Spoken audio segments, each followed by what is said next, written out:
ফিরে এলাম বিরতির পর। দেখছেন ধর্মযুদ্ধ 2024-এর আজকে দ্বিতীয় দফায় আমরা সকাল থেকে নজর রেখেছি 3 কেন্দ্রের দিকে। এবার প্রার্থীদের ভোট দানের খবরও আসছে, তারা একে একে গিয়ে ভোট দান সারছেন নিজের কেন্দ্রগুলিতে। বিপ্লব মিত্র, সুকান্ত মজুমদার, গৌতম দেব, দীপা দাসমুন্সী,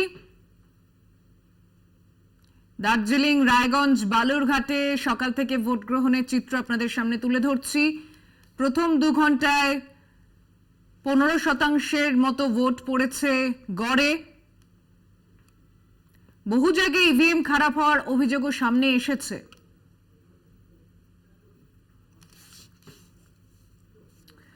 আমি আসছি আবারও আলোচনায়।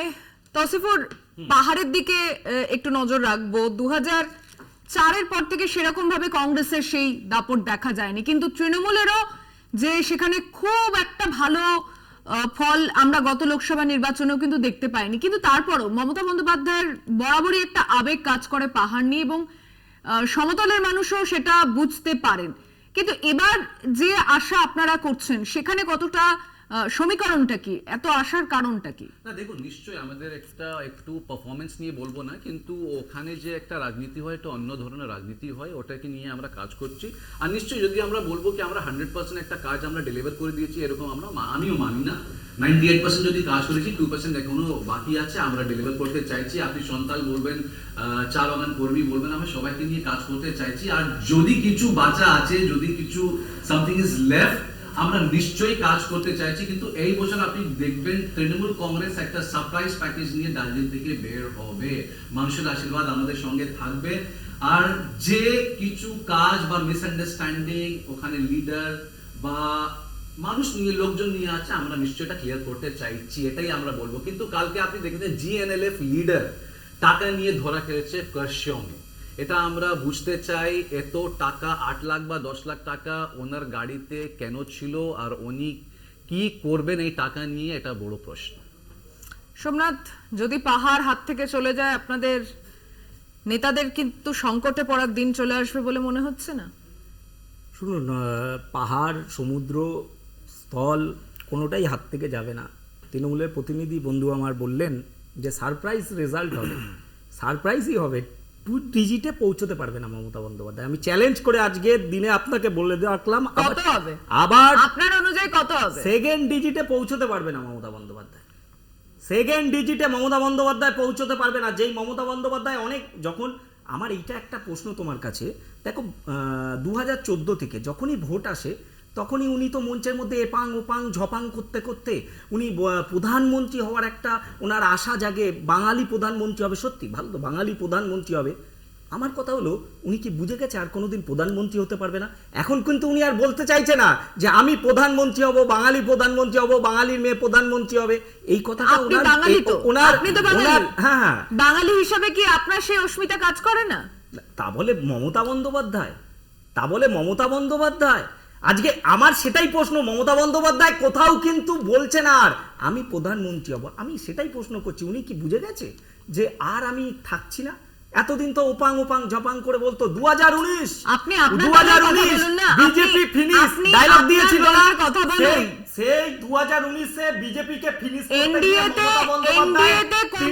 পাহাড়ের দল তারা নিজেরাই সেই অভিমান বিভিন্ন সময় দেখিয়েছে। যদি পাহাড় হাত থেকে যায় তাহলে আপনাদের সেই সংকটটা কিভাবে মেটাবেন?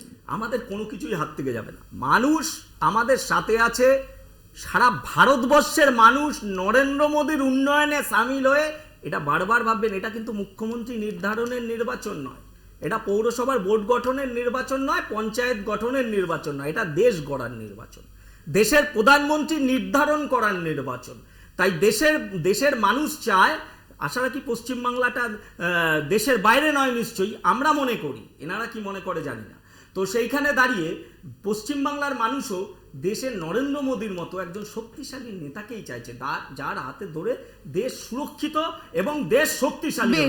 বেশ আমি একটু যে খবরের দিকে নজর রাখবো, বিজেপি কর্মকর্তাকে ভোট দিতে গেলে থাপ্পড় মারার অভিযোগ তৃণমূলের বিরুদ্ধে। বালুরঘাটের খাদিমপুর মাস্টার পাড়ার ঘটনা, তৃণমূল কংগ্রেসের বিরুদ্ধে অভিযোগ বিজেপির।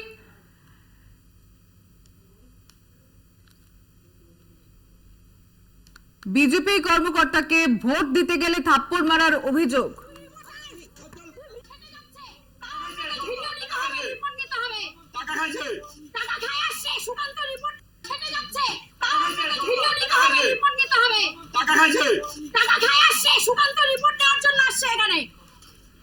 ভিডিও করে কি আমরা কি করতে ভিডিও করতেছিস তুই রিপোর্টার খেতে যাচ্ছে তাহলে ভিডিও নিতে হবে রিপোর্ট নিতে হবে টাকা খায় আসছে সুকান্ত রিপোর্ট নেওয়ার জন্য আসছে এখানে ভিডিও করে কি আমরা কথা বলবো, টেলিফোনে রয়েছেন প্রতিনিধি দেবাশিস সেনগুপ্ত। দেবাশিস, বিজেপির পোস্ট করা এই ভিডিওয় যেখানে দেখা যাচ্ছে তৃণমূলের দিকে অভিযোগ, কি জানা যাচ্ছে?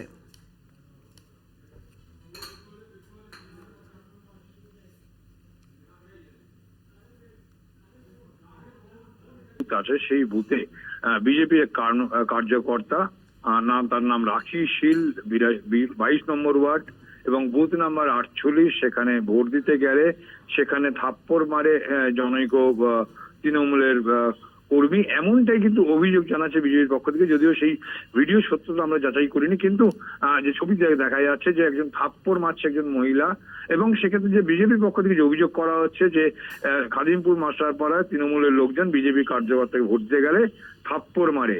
কেন? সেখানে তিনি যে তৃণমূল ওখানে যে কর্মীরা আছে তারা গুন্ডাগিরি করছে এবং সেটা আটকাতে গেছিল বলেই কিন্তু বিজেপি কার্যকর্তাকে মেরেছে, এমনটাই কিন্তু অভিযোগ করছে বিজেপির পক্ষ থেকে। ধন্যবাদ দেবাশিস।